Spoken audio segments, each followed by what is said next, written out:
Bonjour, bienvenue.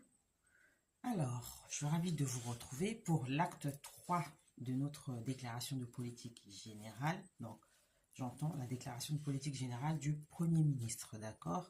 Donc, dans les deux précédentes vidéos, j'ai déjà abordé les 4 premiers points que le Premier ministre a énumérés dans sa déclaration de politique générale. Et donc, aujourd'hui, je vais aborder le 5e point, donc qui concerne le réexamen des cahiers de doléances des gilets jaunes. Ah, les gilets jaunes.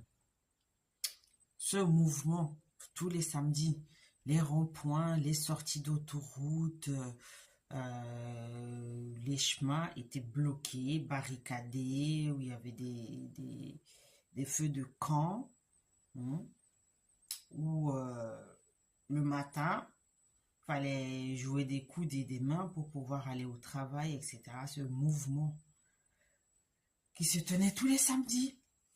Hein.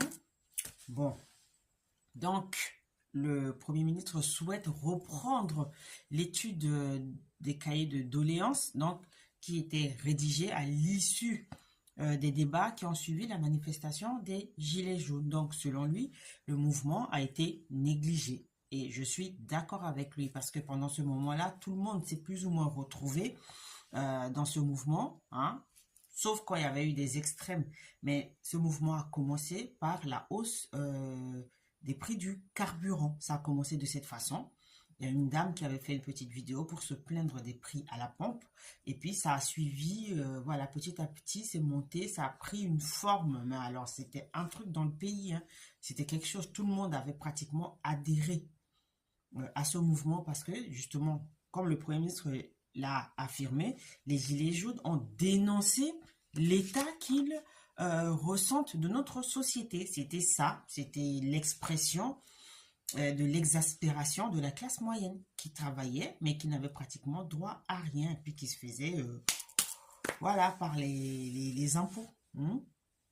Donc, les Gilets jaunes, pour lui, ont exprimé la division du pays entre ceux qui comptent et ceux qui ne comptent pas. Et il l'a fait à l'américaine, hein, le rêve français. Selon lui, hein, je cite, ce sont ces mots que je reprends, hein, de toute façon. La promesse française suppose que nous puissions abattre le mur qui existe entre les uns et les autres. Donc, c'est le rêve français, le rêve américain à la française. Affaire à suivre, hein, parce que de toute façon, tous les politiques qui sont passés depuis la manifestation et les débats surtout qui ont